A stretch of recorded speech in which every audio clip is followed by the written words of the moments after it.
투박하지만 정직하다. 비평을 비평하는 남자 서영석. 그가 바라본 세상. 사설과 칼럼을 통해 오늘을 짚어본다. 서영석의 라디오 비평.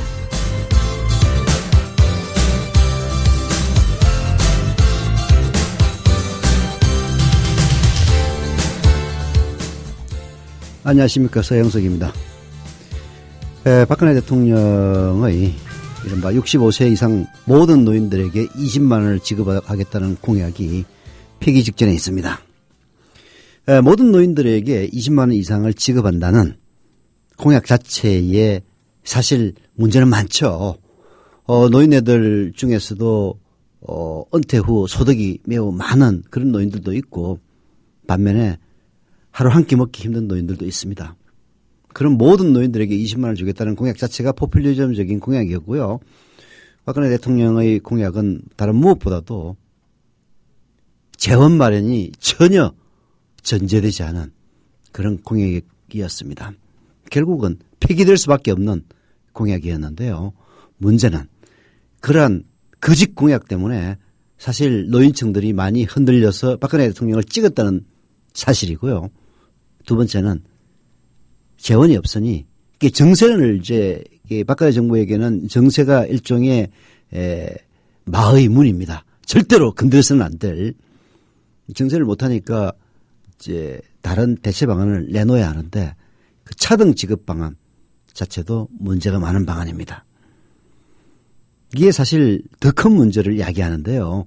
결국은 거짓말을 덮기 위해서 땜질 처방으로 내놓은 방안이 더 큰 문제라는 얘기입니다.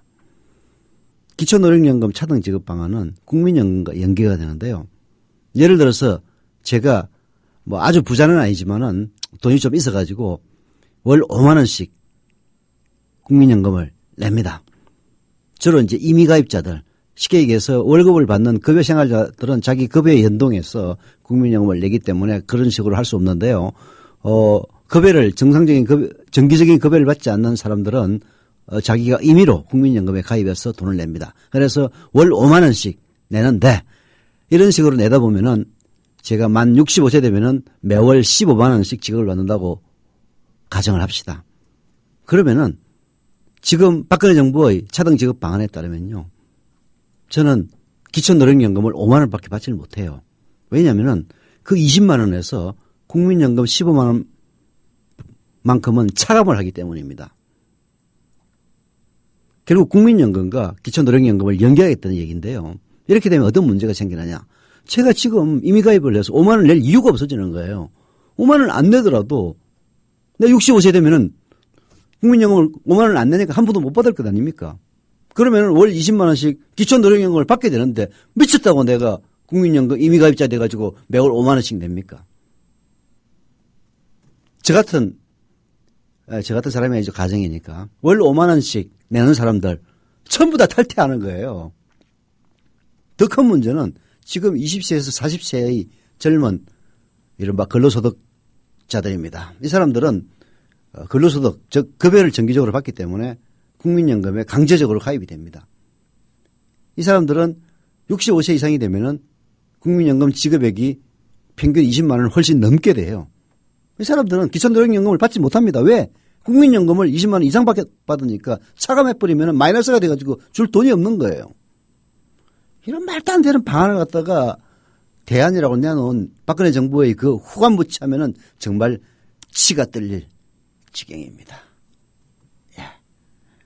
오늘 따로 기초노령연금 얘기는 하지 않겠습니다만은 그야말로 당선되기 위해서는 허황한 말도 안 되는 그런 공약을 내놓고 당선되고 나서 화장실 갔다 왔으니까 돈이 없다. 정시하면 되는데 종합부동산세만 부활해도 됩니다. 종부세 부활 못하는 이유가 뭡니까? 있는 놈들이 반대하니까 그런 거 아니에요. 이런 정부를 좋다고 뽑아준 저소득 노인네들도 좀 반성해야 됩니다. 9월 24일 라디오 비평 이제 시작합니다. 함께하고 계신 방송은 정치평론가 서영석 미디어 협동조합 이사가 진행하는 라디오 비평입니다. 지상철 조합원 신청 광고입니다. 강화대교 앞에서 개념 부부가 만드는 개념 곰탕 연지연 곰탕.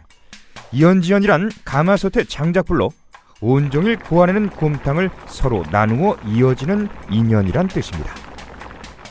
연지연 곰탕이 민주주의를 열망하는 조합원 여러분과 국민의 건강을 책임지겠습니다.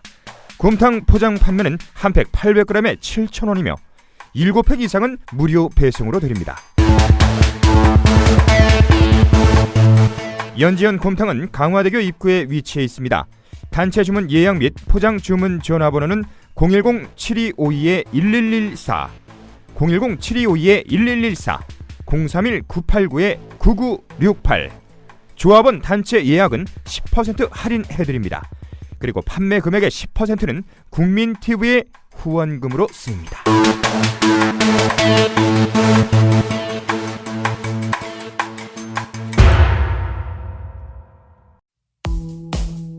여우처럼 쇼핑하자 폭스마켓. 국내 최저가 판매 나노 금칫솔. 오픈마켓 최저가보다도 더 싸다. 국민의 48%가 살 때까지 단돈 1만 원에 무조건 무료 택배로 드립니다. 치약의 혁명 N47 플라즈마 치약. 기면활성제, 방부제, 사카린을 전혀 사용하지 않았습니다. 일반 치과 판매가보다 무려 70% 저렴하게 드립니다. 국민TV와 함께하는 참 좋은 쇼핑몰 폭스마켓. 문의는 1566-5476. 검색창에 폭스마켓을 입력하세요. 폭스마켓.co.kr. 이번 주 이건 회사 차원이 아니고요. 저 개인 차원에서 조합원들에게 정자운동을 전개하고 있습니다. 어제 이메가스톤님이 5구자 정자해 주셨다고 게시판에 올렸네요. 그리고 빅터님도 오늘 한 구자 정자했다고 게시판에 올렸습니다. 게시판에 올려야만이 소개가 됩니다. 네, 개우 2분밖에 안 되지만요. 아마도 정자를 하시고 굳이 오른손이 한 일을 왼손이 모르게 하라는 성경 말씀대로 말씀을 안 하신 분들 많이 있다고 믿습니다. 하지만 좀 밝혀주세요. 소개 좀 하게요. 예, 정자합시다. 정자. 정자라 하면 출자금을 늘리는 것이기 때문에 국민TV가 적자를 봐가지고 망하지 않는 이상 출자금 사라지지 않습니다. 부탁드리겠습니다. 원주지역 조합원 새뚱맘님이 게시판에 글을 올렸는데요. 원주지역의 조합원 배가운동 3차 운동을 하고 있는데 한일 주유소 앞에 있는 플래카드를 현수막을 내리고 오늘부터는 원주교 오거리에 현수막을 걸었다고 올려주셨습니다. 아마도 국민TV 현수막이 선전 현수막이 같은데요. 기왕이면 사진도 좀 올려달라는 댓글이 있어서 사진도 좀 올려주시기를 부탁을 드립니다. 자, 오늘 최동욱 검찰총장이 아직은 사표가 수리되지 않았기 때문에 역시 검찰총장입니다. 본인은 사표를 내고 출근하지 않습니다만은 최동욱 검찰총장이 이른바 조선일보의 혼의 아들 보도에 대한 정정보도 청구 소송을 한다 해가지고 눈길을 끌고 있는데요. 오늘 한겨레신문 김종구 논설위원의 칼럼 권력과 조선일보의 혼의 정사, 그게 더 문제란 얘기입니다. 최동욱 총장의 혼의 아들은 있는지 없는지 아직 밝혀지지도 않았지만은 이를 둘러싸고 최동욱을 찍어내기 위한 권력과 조선일보의 혼의 정사, 이게 더 큰 문제라는 김종구 논설위원의 칼럼을 소개해드리겠습니다. 출생의 비밀은 한국 텔레비전 드라마의 단골 소재다. 이쪽 채널을 틀어봐도 저쪽 채널을 돌려봐도 온통 혼의 정산이 출생의 비밀이니 하는 이야기를 다룬 드라마의 홍수다. 심지어 최근 한 통신회사 광고에는 인기 주말 드라마에 혼의 부부로 출연한 탤런트들이 짝을 바꿔가며 나와 데이터가 2배를 외치고 있다. 축첩 권하는 사회라는 말을 절로 떠올리게 하는 광고다. 조선일보 보도로 촉발된 최동욱 검찰총장 혼의 자식 논란은 출생의 비밀이란 소재를 드라마의 영역에서 뉴스 시간까지 확장한 의미를 지닌다.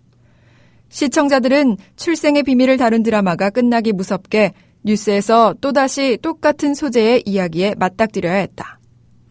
그리고 이런 종류의 드라마가 통상 막장의 성격을 지니듯 현실도 역시 막장으로 흘렀다.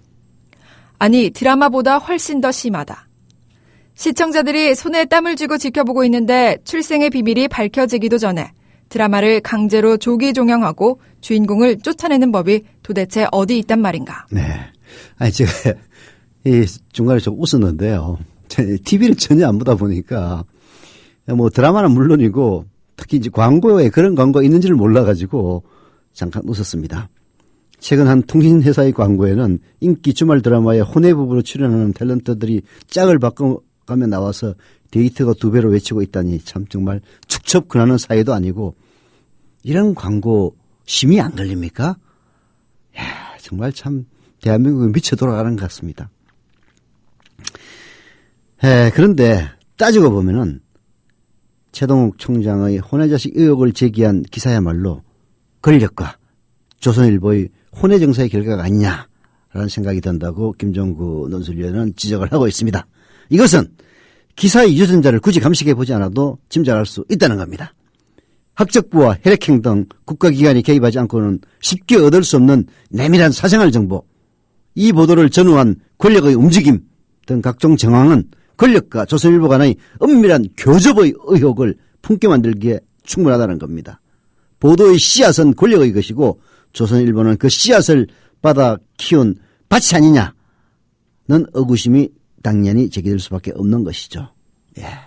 씨는 청와대고 그리고 대리모는 조선일보다 이런 지적이네요. 정말 절묘한 비유입니다. 그동안 공직자 내지 공직 후보자에 대한 언론의 검증 작업은 수없이 많았지만 권력과 직접 교감해 고위 공직자를 쫓아낸 것은 유례가 없는 일이다.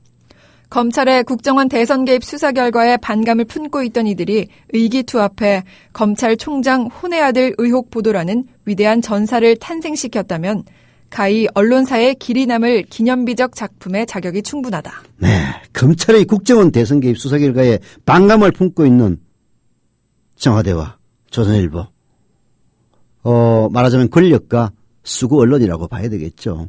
이들이 의기투합해서 그 국정원 대선 개입 수사를 했던 검찰의 총장, 그 혼외 아들 의혹 보도라고 하는 위대한 전사를 탄생시켰다면 정말 언론사의 길이 남을 기념비적인 역작입니다. 그야말로 언론의 흑역사로 그 넘버원에 오를 수 있는 최동욱 총장의 혼외 아들 보도가 아닐 수가 없습니다. 이 전사의 탁월한 전투 능력이야 이미 입증된 것이고 그렇다면 본성은 어떤가? 과연 진실된 아이인가 아니면 거짓과 어둠의 자식인가?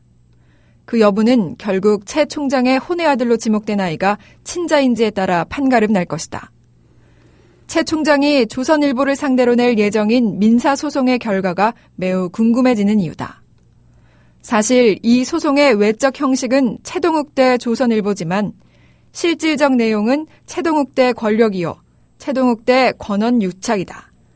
따라서 그 결과는 단순히 최 총장 개인의 명예 문제 차원을 떠나 정치 사회적인 심각한 의미를 내포하고 있다. 네, 항상 문제가 되는 겁니다만은 최동욱 총장의 혼외 자식이 설사, 저는 뭐 사실이라고 믿지도 않고 그러나 또 사실일 수도 있다라고 생각을 합니다.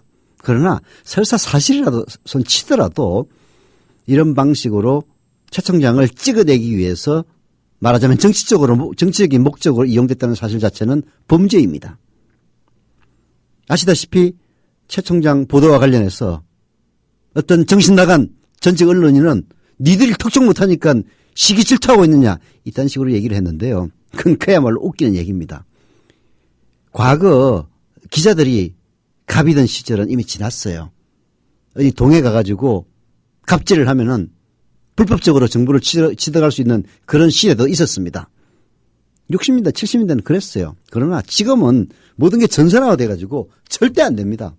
제가 이명박 정권 시절에 저도 모르는 사이에 출국 금지가 된 적이 있었어요. 그리고 한 6개월 정도 있다가 출국 금지가 해제됐다는 통보를 받았습니다. 딱 6개월간 출국 금지를 하더라고요. 그래서 작년 연초인가요? 제가 해외를 나가기 위해서 아는 신문사 후배에게 전화를 걸어서 내 혹시 또 출국 금지된 게 아니냐 한번 알아봐 달라고 전화를 한 적이 있습니다. 그게 출국 금지가 된 사실을 해제되기 전까지는 본인은 모르는 경우가 많아요. 공항에서 출국 금지돼 가지고 저만 못 나가면 얼마나 쪽팔리는 일입니까? 과거에 출국 금지된 사례가 있어 가지고 알아봐 달라고 그랬더니 제 후배 하는 얘기가 그겁니다. 요즘은 전산화돼 있어 가지고 조회 자체가 불가능하다. 본인이 아니면은. 그러니 직접 출국관리소에 가서 알아보면은 10분이면 되니까 직접 알아보시라라고 얘기를 했습니다. 요즘 그래요. 개인정보를 알아보는 게 옛날에는 그 순사들한테 부탁하면 됐는데 요즘은 조회 기록 자체가 남기 때문에 불법적인 일은 절대 안 하려고 합니다. 이런 전산화된 시대의 허점은 권력이 개입하면 다 되는 거예요. 이런 식의 말하자면은 정치적인 목적을 달성하기 위해서 불법적인 일을 마다치 않았다는 그 사실 자체가 중요한 겁니다. 그래서 저는 김종국 칼럼에서 지적했다시피 그 아들이 혼외자식이냐 아니냐 중요하지는 않다고 생각합니다.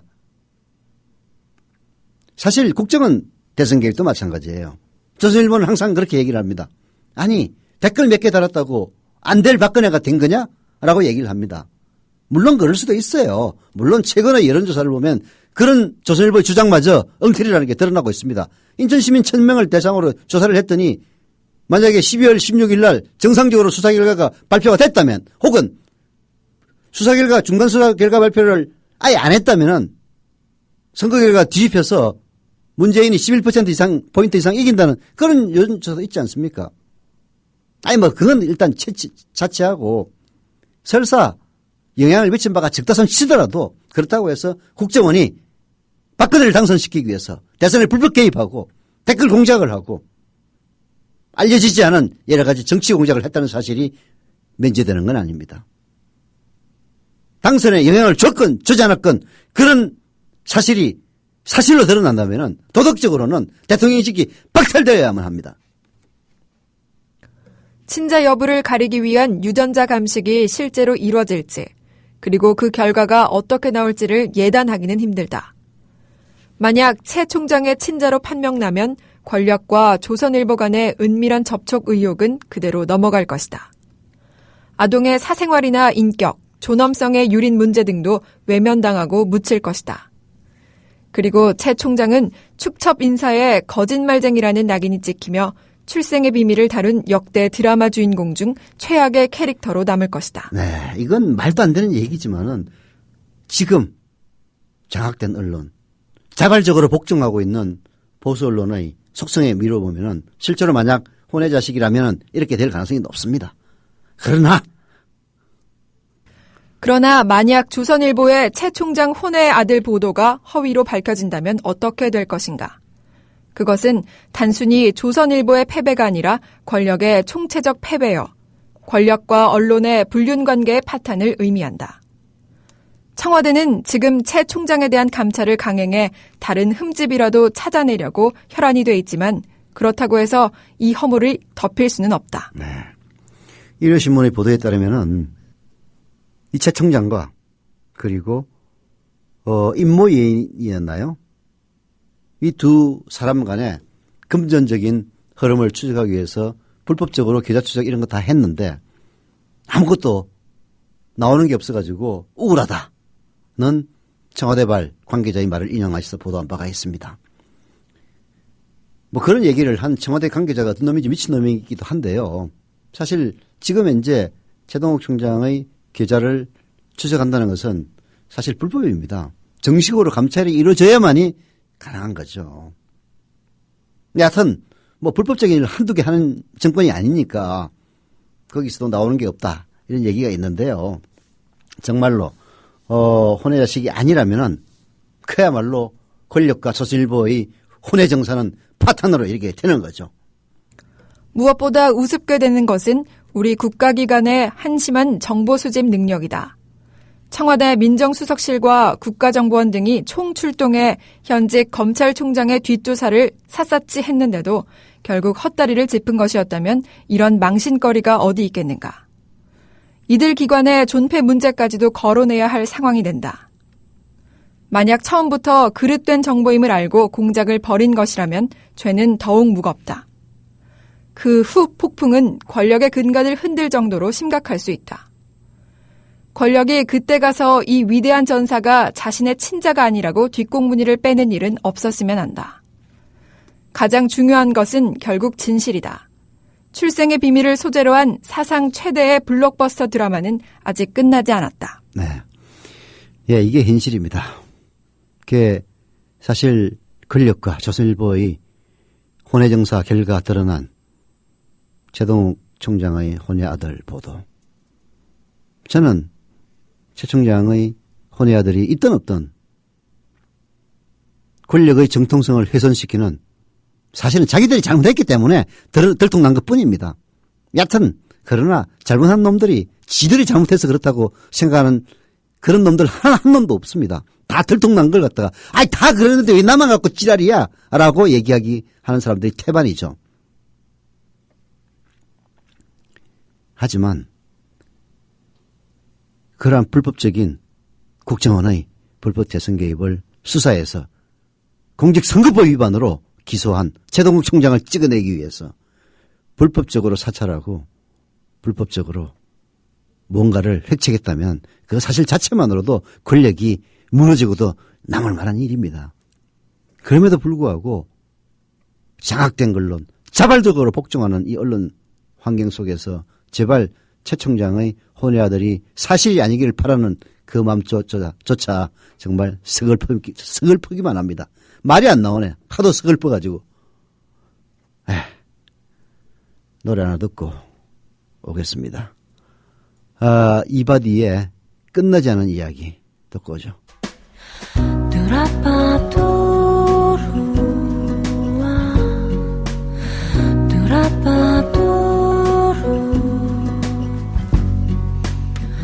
오랜 동안 버리지 못했던 이야기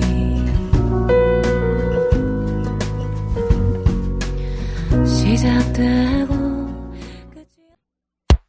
우리라이프 상조 영업사원 홍대리입니다. 우리라이프 상조는 신설상조회사입니다. 사장님께 국민TV에 광고자 건의했더니 저희 사장님도 국민TV 예청자시며 조합원이지만 혹 회사 세무조사 받고 탄압받는 거 아니냐며 은근히 걱정이십니다. 그래서 영업사원인 제가 제 돈으로 광고하고 우리라이프 상조를 알리려 나왔습니다. 지금 가입하시면 회원님이 나입하신 소중한 납입금의 10%를 매달 국민TV의 발전을 위해 후원하겠습니다. 1600-3267 1600-3267 우리라이프 상조 제가 쏠 수 있도록 부탁드립니다. 감사합니다. 국민TV를 후원하는 새로운 방법 어렵지 않습니다. 우리라이프 상조를 찾아주세요.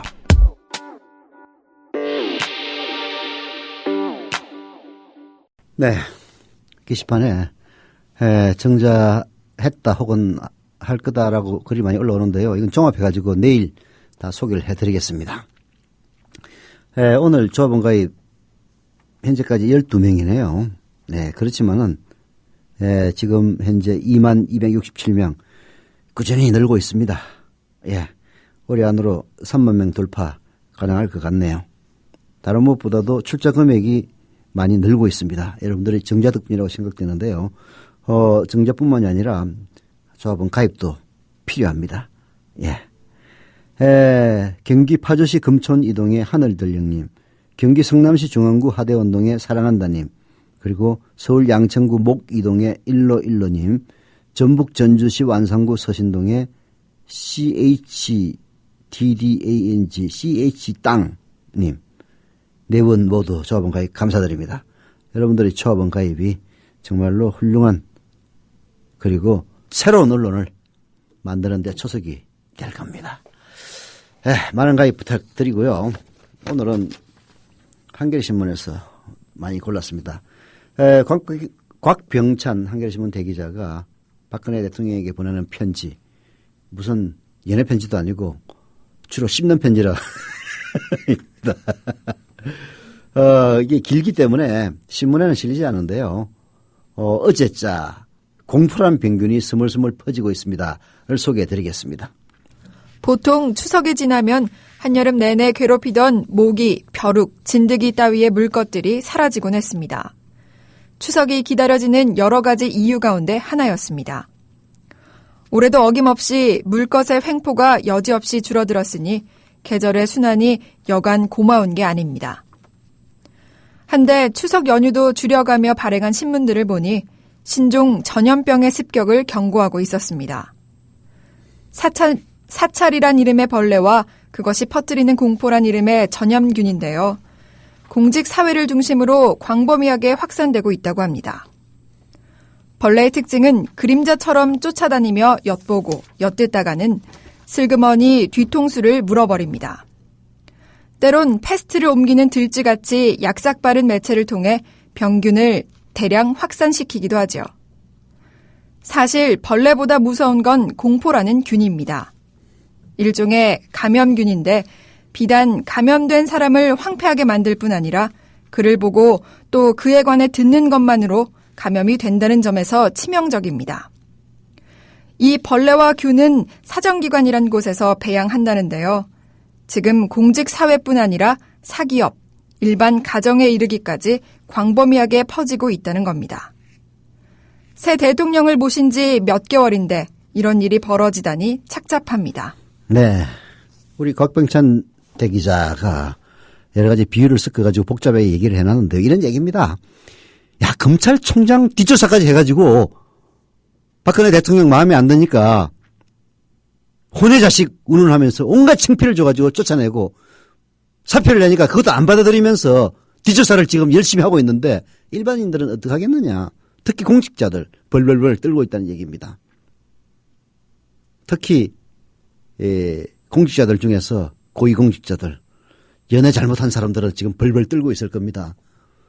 야, 최동훈 검찰총장도 저렇게 개망신을 시키는데 나 정도 되면은 오죽하겠어. 이런 분위기가 공직사회에 전반적으로 확산되는 것이고요. 그러한 사찰과 그리고 사찰을 통해서 약점을 캐내가지고 그걸로 사람을 협박하는 그런 분위기가 일반 사회까지 전염되고 있다. 이런 얘기입니다. 인터넷 매체 노컷뉴스는 오늘 아침 청와대의 최동욱 대응에 공무원들 식은땀이라는 제목의 기사를 게재했습니다. 감찰이든 사찰이든 원치 않는 공직자나 눈 밖에 벗어난 공직자를 찍어내기 위한 사정기관의 비수가 누구에게나 날아들 수 있다는 위기감을 전하는 것이었습니다. 물론 이번에만 특별한 일은 아니었습니다. 이명박 정권에서도 공직윤리지원관실이란 불법 조직을 총리실에 만들어 놓고 공직자는 물론 선출직 공무원 그리고 민간인까지 사찰을 해 청와대에 직보했습니다. 대상 중엔 박근혜 의원도 포함돼 있었죠. 그러나 지금 기어다니는 이 사찰이라고 하는 불법 사찰이라고 하는 벌레는요. 그 정도 수준에 그치질 않습니다. 과거 독재 정권의 정보기관이 캐내려던 두 가지 주요 사찰 대상이 바로 돈과 여자 문제였습니다. 돈이야 뇌물수수 등 범죄와 직결된 문제이기 때문에 그러려니 물론 이것도 불법적으로 캐서는 안 됩니다만 그러려니 해도 남녀 문제라는 건요. 사찰하는 입장에서도 조심스러운 것이었습니다. 범죄를 캐는 것과 무관하게 상대의 가장 은밀한 사생활을 들춰보고 악용하려는 그 자체로 범죄이기 때문이죠. 제가 CIA라고 잘못 얘기했던 FBI 국장 에드가 후보가 바로 그랬지 않습니까? 케네디와 마릴린 monroe의 그 불법적인 정사를 촬영까지 해가지고, 감상했다는 그런 얘기까지 있지 않습니까? 케네디에게 그랬을 정도니까 다른 의원들은 상원의원이나 하원의원들은 오죽했겠어요. 이런 식으로 상대의 가장 은밀한 부분을 불법적으로 사찰을 해서 협박하고 공갈하고 그리고 상대방을 길들이는 도구로 사용할 수 있다는 가능성 자체가 2013년 이 대명천지에 정말 쪽팔리고 부끄러운 일이 아닐 수가 없는 겁니다. 바로 그게 최동욱 총장에 대한 혼외자식 보도 그리고 청와대가 맞장구 친 사찰 지시, 감찰이라는 이름을 띤 이런 것들이 불러일으켰다는 사실입니다. 이런 말하자면은 공직자의 남녀 문제에 대한 사찰 자체가 불법입니다. 사찰하는 놈이 바로 범죄자가 되는 거죠. 폭로를 해도 오히려 역풍 가능성이 큽니다. 지금 돌아다니는 그 벌레는 그런 두려움 자체가 없는 좀비 행위라는 점에서 이전의 것과 차원을 달리합니다. 극성했던 유신과 오웅 정권에서도 사실 이성관계, 남녀관계를 엿보기는 하되 악용하는 데는 매우 신중했습니다. 그런데 지금 이 신생정권은 그런 신중함이나 두려움 자체가 없는 것 같습니다. 다른 사람도 아니고 검찰총장까지 뒷조사해서 의혹 수준의 내용을 마구 폭로하고 있으니까요. 그 주범이 어제 제가 소개해드렸던 김기춘 부통령이라는 의혹도 있습니다. 사찰의 대가, 중앙정보부 출신, 유신헌법의 기초자로 알려져 있는 김기춘, 초원복집 사건에서 지역감정을 조장하자고 관건선거를 획책했던 그 김기춘이 있다, 이런 이야기입니다. 물론 김기춘이 청와대 비서실장이니까 받는 억울한 의혹일 수도 있는데요. 그러나 돌아가는 정황을 보면 억울하다는 얘기만은 할 수 없을 겁니다.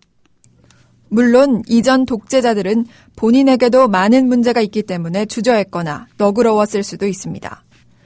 박정희 대통령은 갓 20 지난 여대생들을 앉혀놓고 술을 마시다 변을 당했습니다. 그의 문란한 사생활 의혹은 이미 천하가 다 아는 사실입니다. 부인도 이 문제로 속을 무던히도 끓인 것으로 세간엔 알려졌습니다. 중앙정보부에 채용사 구실을 하는 직책까지 있었다고 하니 할 말이 없던 시절이었습니다. 다른 몇몇 신문은 채 총장에 대한 별건 감찰 혹은 신상털기 가능성을 지적하는 기사를 보도했습니다. 법무부가 지금 진행하고 있는 감찰 자체가 위법인데다 친자 확인에는 아무런 효과가 없다는 것입니다. 그런 감찰을 억지로라도 하는 목적은 채 총장을 먼지 털기식으로 털어 도덕성에 상처를 내겠다는 것 말고는 달리 생각할 수 없는 거죠. 현직 검찰총장이 뒤로 사찰당하고 앞으로 감찰당할 정도면 어떤 공직자가 두 다리 뻗고 잠을 잘 수 있겠습니까? 눈치 빠른 홍준표 경남지사가 이번에도 오버했습니다. 그는 채 총장이 감찰을 거부하고 사표를 내자 나는 접대부가 있는 술집을 가지 않는다. 검사는 돈과 여자로부터 자유로워야 소신을 펼 수 있다고 말했습니다. 또 공직자의 축첩은 사생활이 아니라 범죄라며 대한민국 검사들이 채 총장 사건을 자신을 되돌아보는 기회로 삼았으면 한다고 역설했죠. 채 총장을 축첩한 자, 카페 여주인을 접대부로 비하한 것이었습니다. 야비한 사람입니다. 이런 언어폭력이 한두 번이 아니어서 놀랄 일은 아니지만 윗분에게 한 접시 말아올리는 순간 포착 능력만은 절묘합니다. 그를 잘 아는 사람은 이런 그의 발언에 쓴웃음만 짓더군요. 검사 홍준표가 친구들 돈으로 카페에 가서 마담 옆에 앉혀두고 술 한 번 안 마셨다고? 빨간 팬티에 홍 검사가? 다음 반응은 뭐 깨름칙한 게 있나? 였습니다.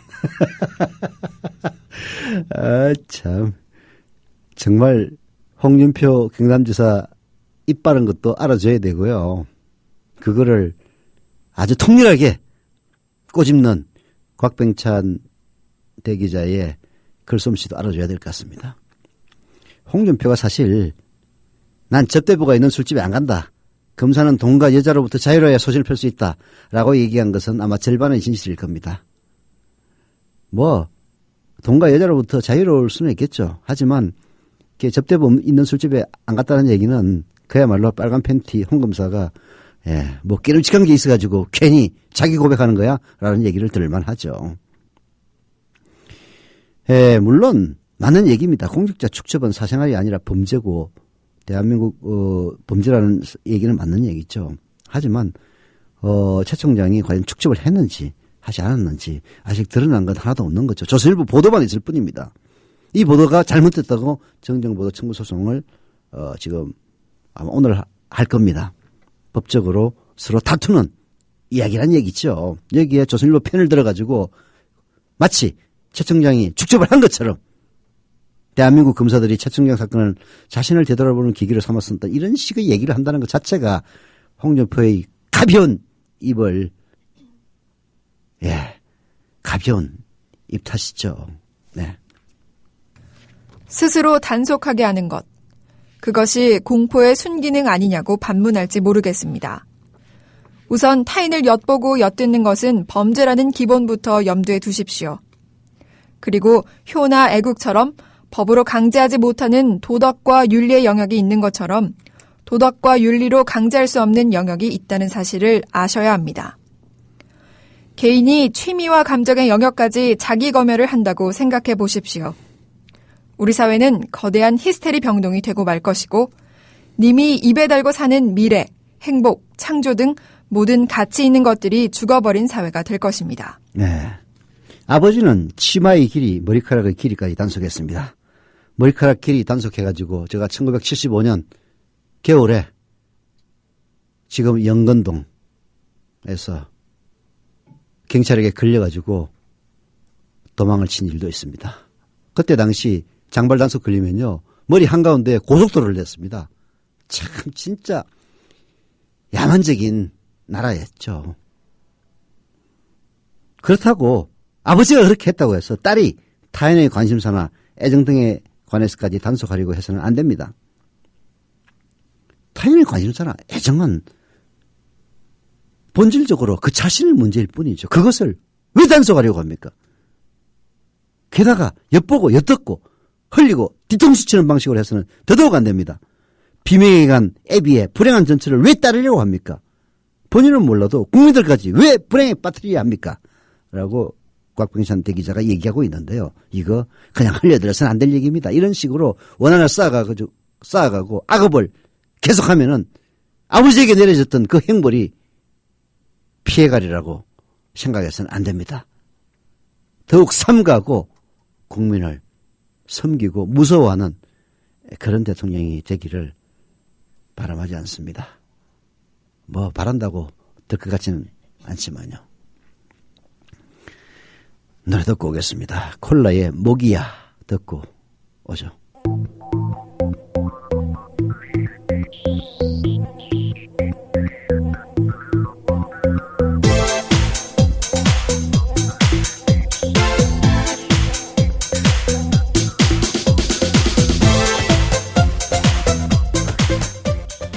네, 오늘은 좀 긴 칼럼들을 하다 보니까 노래가 중간에 많이 잘립니다. 근데 결국 팟캐스트로 들을 때는 노래도 잘라야 되니까 양해해 주시고요. 오늘 한겨레 김동춘 성공회대 사회과학부 교수의 박근혜표 민생론의 시험대, 박근혜표 민생론의 시험대, 이것도 소개할 만한 칼럼이어서 제가 오늘 선정했습니다. 자, 읽어봅시다. 추석 명절이 지나고 우리는 다시 일상으로 돌아왔다. 민주당은 원외 투쟁을 접을 수는 없는 처지이고 박근혜 대통령은 민생 담론을 들먹이며 민주당을 압박할 것이다. 지난 대선에서 박근혜 후보는 첫째도 민생, 둘째도 민생, 셋째도 민생을 외치고 맞춤형 복지를 내세워 표를 얻었다.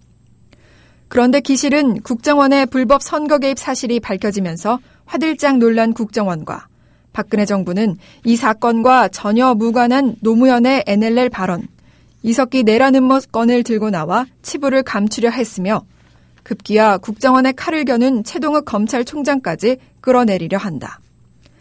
그들은 국정원을 살리자고 민생을 완전히 뒤로 제쳤다. 네, 이 말은 어폐가 있습니다. 그들은 국정원을 살리자고 민생을 완전히 뒤로 제친 게 아니고요. 박근혜를 살리기 위해서 민생을 완전히 뒤로 제친 겁니다.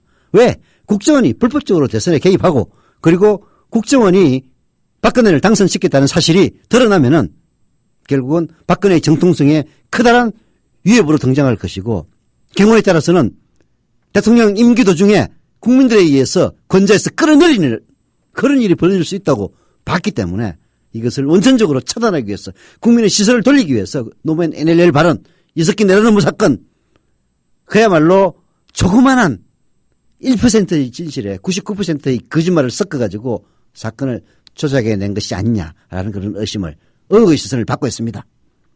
국정원을 살리자고 하는 게 아니라 박근혜를 살리기 위해서 민생이고 지랄이고 다 없어. 박근혜 사는 게 최우선이야. 라면서 민생을 발로 짓밟아버렸습니다. 지난 17일 기획재정부는 경제민생 활성화 대책회의를 열고 중소기업 소상공인의 불편, 부당한 애로를 해결하기 위해 건강기능식품 자동 판매기 허용 등 기업 활동을 막는 가시를 32개 뽑고 중소기업 금융세제 지원도 할 것이라고 발표했다. 지난달 대기업 총수를 만난 박근혜 대통령은 투자를 촉구하면서 경제 민주화가 대기업 옥죄기나 과도한 규제로 변질되지 않도록 하겠다고 말했다. 기업의 어려움 해결이 민생이란 얘긴가? 네. 일자리 창출이 민생 정책의 어뜸인 것은 맞습니다. 그런데 아직까지 박근혜표 일자리 정책에서 주목할 만한 건 거의 없죠.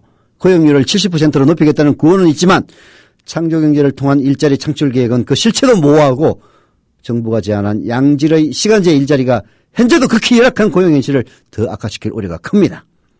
공공부문의 비정규직의 정규직 전환도 진척된 게 없고 정리해고 요건 강화 법안은 지금 국회에서 잠자고 있습니다. 이 시대의 을에게 국가나 법은 없고 강자의 범법은 여전히 무죄입니다. 경제민주화 없이 민생이 보장될 리도 없지만은 박근혜 정부에서 경제민주화 담론 정책은 거의 실종됐습니다. 게다가 국정원이 민주주의의 근간인 선거에 불법 개입하고도 시정조 차지하는 나라에서 과연 경제 약자들이 정부를 믿고 따를지도 의문입니다. 이명박 정부처럼 또다시 갑에게 일자리를 만들어달라고 구걸하고 하루하루를 전쟁처럼 살고 있는 을의 절박한 요구를 외면하는 민생은 그냥 정치적 수사이거나 그리고 기호에 불과한 거죠. 네, 정말 박근혜 정부가 말하는 밀이 누구인지 어떤 민생정책과 법안을 준비했는지 다시 묻습니다. 박근혜 정권은 이제 진짜 시험대에 서 있는 겁니다. 라는 김동준 교수의 칼럼 여러분들에게도 한번 읽기를 권유드리면서 라디오 비평 오늘 순서 마치겠습니다.